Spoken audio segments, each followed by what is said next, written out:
So in this video, I'm going to be talking about Phil and the kind of character properties that they have within DNA. So firstly, the function of Phil's character, the reason why he is in DNA. I think he is such a central point, even though he doesn't speak all the time. He is somebody that gets brought into this issue. And what I mean by that is he wasn't there when Adam died, therefore the group go and find him. John Tate literally says a line saying, Kathy says you're clever, so what do we do? He is kind of this group's last resort.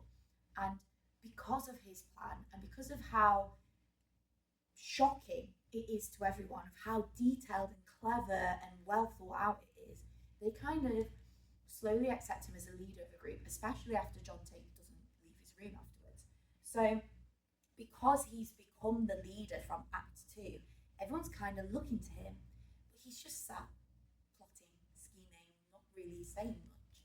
And a lot of the time, while he is thinking, he is eating, whether that's ice cream or Starbursts, or maybe he's even doing something like picking his teeth. And that kind of obsession with food, it's maybe that escapism, that mindlessness of what's going on.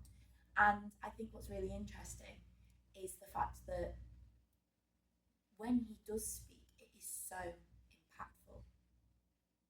And everyone listens, really, other than towards the end of the play. So I think a big turning point in Phil's character arc is when he, in Act 2, Scene 3, threatens Brian.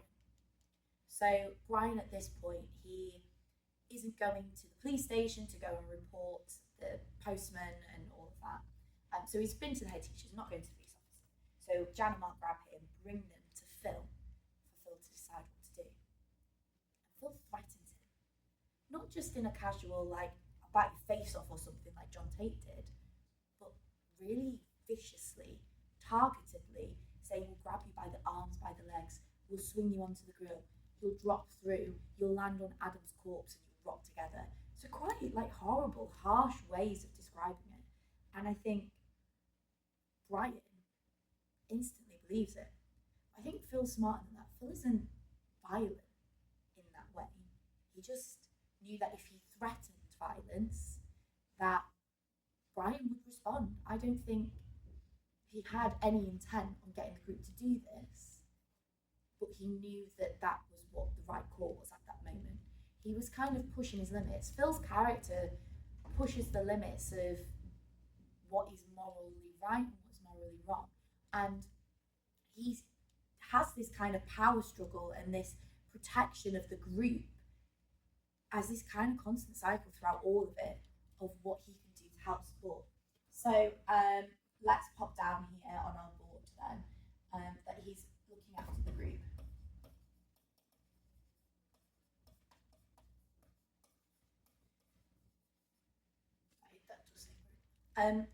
One line that he says that is probably the most powerful line in the play is, what is more important, one person or everyone? And that sums up Phil's character. He says that in Act 3, Scene 3, after Adam comes back. And you see the same pattern again happening, that he doesn't say anything, he doesn't respond to people until he knows exactly what he's going to do. And in Act 3, Scene 3, he makes the decision that Adam needs to die to protect the rest of the group. And he's going to play on the group dynamics and the situation of how all their characters have changed, because he's very observant. He's noticed that Kathy is violent now, Psycho Kathy, my class likes to call her. And then Brian has lost it and he's saying things like, do you feel the sun licking our skin? And should we eat the earth? What do you think it tastes like, earthy or... And he's playing on that so that he doesn't have to do these violent things. He's just the one that thought of it. And I suppose what's really interesting is, does that make him equally as guilty? I think the view in my class is yes, that Phil is guilty. He's this mastermind. But it's not as black and white as that. Now, the way that he decides for Adam to is massive, because before it was an accident and now it's purposeful. It's a deliberate choice. And yes, it kind of fits in with the earlier evidence of everything that's going on with, the weirdo flasher, the willy man as we call him. But it's really tricky for him to navigate those feelings of guilt afterwards. Or is it? Because in the scene directly afterwards, it's a field scene. There's no dialogue, so it's Act 3, Scene 4. And Leah, who was threatened to leave in the scene before and Phil hadn't reacted to, is sat there crying. Phil offers her a starburst, seeming to get on with it. But then Leah leaves, and we learn in Act 4, Scene 1, that she's left for another school. That's what Jan and Mark are saying, that's what the rumours are saying. And Phil is sat there, staring out into the field. Richard kind of gives us context that he hasn't been there for the group, like nobody's in charge anymore, so Kathy's now in charge, and he's not coming down from this field. He suddenly realises the consequences for his actions, and the consequences were having Leah, someone that he took for granted, someone that he ignored. The first few words that he says to Leah is no, shut up, and things like that. So actually it's really, really harsh. He never really directly talks to her, even though it's strongly alluded that they're a couple. So at the end, he is guilty. But is he guilty about the right things? Is he guilty about Adam, or is he guilty about what happened with Leah? So let's talk about then performance skills. So vocally, you have to be quite specific here, because obviously his dialogue is limited for time, so when he speaks it's got to be with purpose. I think clear, harsh, almost monotone means that his words are being held. What I mean by that is he's making his point clear. Think about like how a teacher talks sometimes, how it's very direct, slow, well thought out a lot of the time, maybe not me, but that kind of stern nature tone to his voice. I also think that you will have these bursts of where he loses control. He's in control of as much as he can be, but there you might juxtapose this harsh monotone with anger and a loud volume as well. In terms of physical, there has been questions in the past that have specifically talked about Phil's non-verbal skills. Now, non-verbal can actually include things like grunts and sighs. Use of breath is really, really great. But I think what can be really, really powerful, especially in Leah's monologues, is facial expressions. Finding moments for him to react. But here's what I would suggest. I would say that Leah has her back turned to Phil, and Phil kind of maybe thinks, or sometimes in the stage direction, that he shrugs and things like that. That it's kind of that secretive language in a way. Also, this can create comedy. I'm thinking quick spell comedy now. I'm thinking with the waffle scene, so Act 3, Scene 2, where Leah's threatening to leave. All he is doing is buttering a waffle, putting jam on the waffle. The whole time he goes to take a bite and then the scene ends. So you can really play around with that, because again, that creates juxtaposition of he's very serious, but actually in moments he might not be as serious. I think of another example with the whole Jerry situation. Leah hands over a Tupperware. You might play as an actor, Phil getting really excited, looking at this Tupperware, opens it up, and he's disappointed. Not because there's a dead hamster in there, disappointed that it's not food. So there's different ways that you can play it. If we're talking about proxemics, so this is your stage space, I would consider having him centre stage, as he is the leader, so you're showing that power dynamics. I would also think about your levels Leah. So I've had it in past productions we've done here, where he's been sat on the sidelines observing. I've also had it that he's been centre stage, just stood, and that stillness and that powerful kind of everyone looks to him at certain points. Leah goes over and begs with him, but he's not moving. He is like a statue almost while he's thinking through the plan. I think it's really, really clever. Also, proxemics to Leah and to Adam are really, really important. So Leah, there's lots of times that she might be cozying up to Phil, you know, like trying to get the attention in the bonobo scene and things. So Phil might be physically moving away from her. And the only time that you might show Phil giving Leah attention is in Act 3, Scene 4, when he puts his arm around her in the stage directions and she leaves.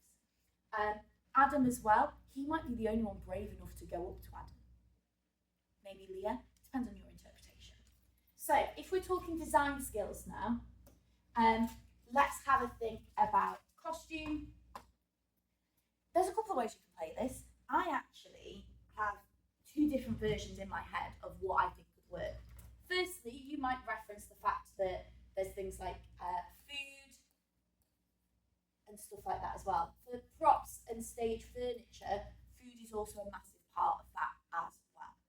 A lot of the times you might have that in like an Asda carrier bag that they then use in Act 3, Scene 3 to put the bag over Brian's head. So Phil might have that bag the whole time, anytime he's on stage, for example. But you can have like food stains down his top, I don't know. That's one way you could play it. Or what you could do is you could play it the other side, that because he's so smart and intelligent, you could play him off as being like taking real care in his uniform. So the condition of that would be like a neatly ironed shirt, a properly done tie. I've even had a suggestion in an example one of my students wrote before about him having like a prefect badge or a head boy badge or something as a way of showing that he's got this really high standard and this really decent public image that maybe we see the other side of through his kind of showing here. In terms of staging, I would think about staging and set. Kind of links to the proxemics here, but I would think about having his entrance and exit being the same every time. This is to show where the locations are, that a lot of the time Phil enters from the field. So if everybody else is entering the woods from stage left, you might have Leah, Phil, and Jan and Mark enter from stage right, as an example, to show that they're coming from different locations.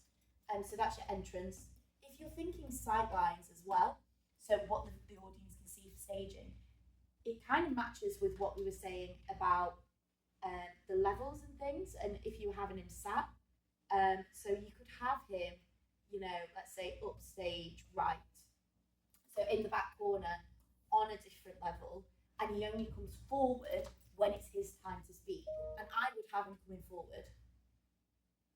Just gonna do it that way. There we go, forward. Okay, in terms of, let's do sound and music next. So with sound and music, I would consider him audibly making sounds, using the plastic bag, using like ripping the Tupperware container open and things like that as a way of punctuating what was going on. So it's the way he's interacting with other things to produce sound. Again, that kind of floats into the props and stage furniture, that you can use that as an example for both. But having him make the sound effects, also him using his breath and things like that, is going to be really, really good for that. In terms of lighting then, I would consider, again, it depends on your interpretation of where it's going to be. Like, is he the kind of character that when he's doing the master plan, you turn to a more abstract form of lighting and you have like a hard edge spotlight on him as he's saying the plan, almost like a police interrogation, to show that we're closing in on his mind and his thoughts. And then when it fades out and opens back up, you see everybody's shocked reactions. So you could play around with that as an idea.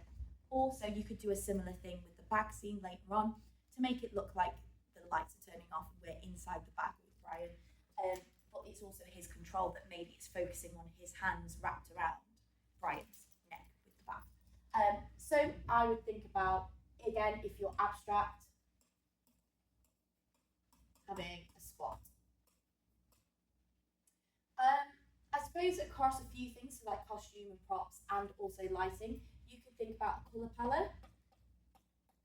A lot of people like to put him in like a either like a purple or a royal blue, like a rich colour, to show that he has this high status within the group and he comes into it. So maybe something like a blue beanie to show his high status, you could argue.